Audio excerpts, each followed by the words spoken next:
ফাতিমা রাদিয়াল্লাহু জন্মগ্রহণ করেন মক্কায়।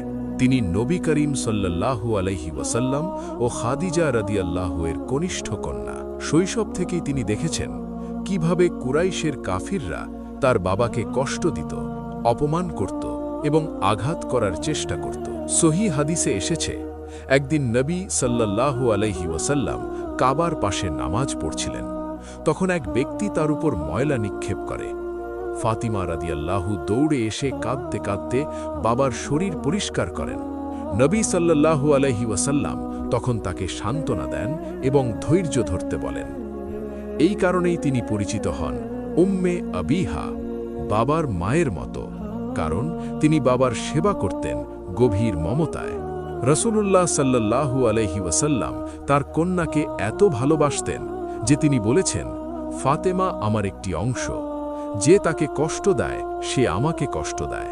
নবী সাল্লাল্লাহু আলাইহি ওয়াসাল্লাম সফর থেকে ফিরে প্রথমে ফাতিমা রাদিয়াল্লাহু এর ঘরে যেতেন, আর ফাতিমা রাদিয়াল্লাহু বাবাকে দেখলে উঠে দাঁড়াতেন, চুমু দিতেন এবং নিজের জায়গায় বসাতেন। যখন খাদিজা রাদিয়াল্লাহু ইন্তেকাল করেন, ঘরের দায়িত্ব অনেকটাই এসে পড়ে ফাতিমা রাদিয়াল্লাহু এর ওপর। তিনি বাবার দেখাশোনা করতেন, খাবারের ব্যবস্থা করতেন, বাইরের কষ্টে আহত হলে সেবা করতেন। ফাতিমা রাদিয়াল্লাহু এলে নবী সাল্লাল্লাহু আলাইহি ওয়াসাল্লাম উঠে দাঁড়াতেন, নিজের জায়গায় তাকে বসাতেন। এতেই বোঝা যায় তিনি শুধু কন্যা ছিলেন না, তিনি ছিলেন বাবার হৃদয়ের প্রশান্তি।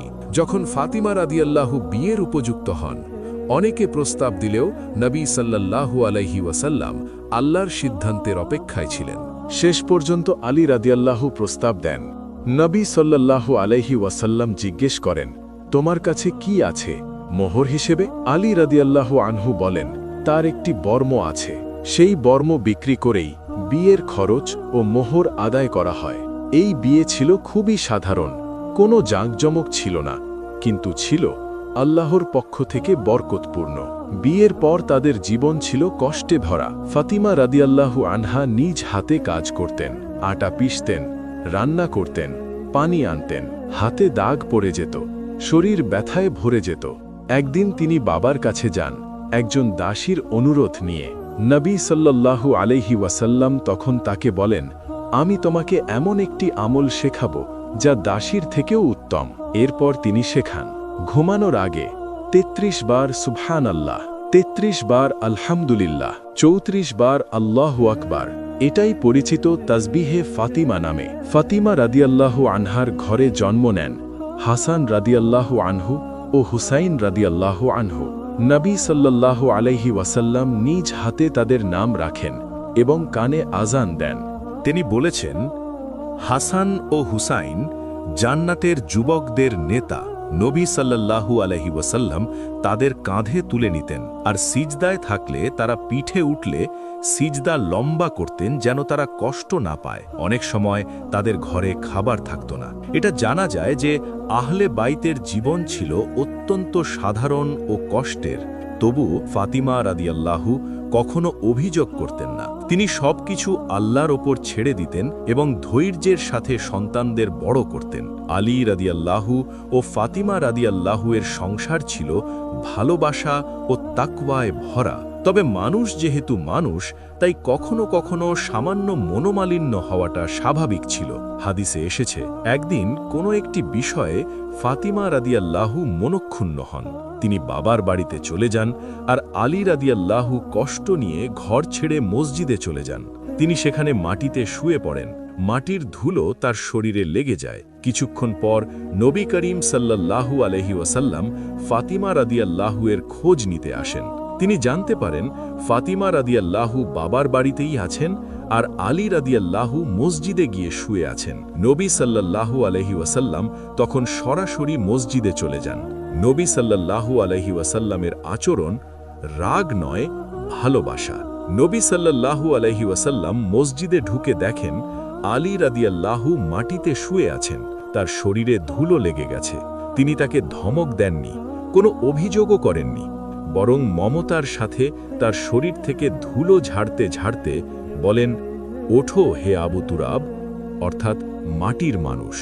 এই নামটি ছিল আদর করে দেওয়া উপাধি, এটা কোনো তিরস্কার ছিল না। এই স্নেহপূর্ণ ডাকের মাধ্যমে তাদের মধ্যকার সাময়িক মনোমালিন্য দূর হয়, কারণ তিনি বুঝতে পারেন। তাফসীর ও ইতিহাসের বর্ণনায় আসে, আলী রাদিয়াল্লাহু, ফাতিমা রাদিয়াল্লাহু, হাসান ও হুসাইন রাদিয়াল্লাহু মানতের কারণে 3 দিন রোজা রাখেন। প্রতিদিন ইফতারের সময় একদিন মিসকিন, একদিন ইয়াতিম, একদিন বন্দী এসে খাবার চাইলে তারা নিজেরা না খেয়ে সব খাবার দান করে দেন আর শুধু পানি দিয়ে রোজা ভাঙেন। এই মহান ত্যাগের প্রশংসায় আল্লাহ তাআলা বলেন, তারা আল্লাহর সন্তুষ্টির জন্য খাদ্য দান করে মিসকিন, ইয়াতিম ও বন্দীকে। মা ফাতিমা রাদিয়াল্লাহু ছিলেন অত্যন্ত ইবাদতকারী। রাতে নামাজ, দোয়া ও জিকিরে তিনি সময় কাটাতেন। হাদিসে এসেছে, তিনি নিজের জন্য দোয়া করার আগে অন্যদের জন্য দোয়া করতেন। যখন জিজ্ঞেস করা হলো কেন নিজের আগে অন্যদের জন্য দোয়া করেন, তিনি বলেছিলেন, আগে প্রতিবেশী, তারপর নিজের জন্য। নবী সাল্লাল্লাহু আলাইহি ওয়াসাল্লামের ইন্তেকালের পর ফাতিমা রাদিয়াল্লাহু গভীর শোকে ভেঙে পড়েন। হাদিসে এসেছে, নবী সাল্লাল্লাহু আলাইহি ওয়াসাল্লাম তাকে জানিয়েছিলেন তিনি পরিবারের মধ্যে প্রথম যিনি তার সাথে মিলিত হবেন। কয়েক মাসের মধ্যেই ফাতিমা রাদিয়াল্লাহু ইন্তেকাল করেন। নবী সাল্লাল্লাহু আলাইহি ওয়াসাল্লাম বলেছেন, ফাতিমা জান্নাতের নারীদের নেত্রী। এটা সহিহ হাদিসের অর্থ। কিন্তু এই উচ্চ মর্যাদা পাওয়া সত্ত্বেও তার দুনিয়ার জীবন ছিল সাধারণ ও কষ্টের। এটাই আমাদের শেখায়, আল্লাহর প্রিয় হওয়া মানেই দুনিয়ার আরামে থাকা নয়, বরং অনেক সময় দুনিয়ার কষ্টের মধ্যেই আখিরাতের মর্যাদা লুকিয়ে থাকে।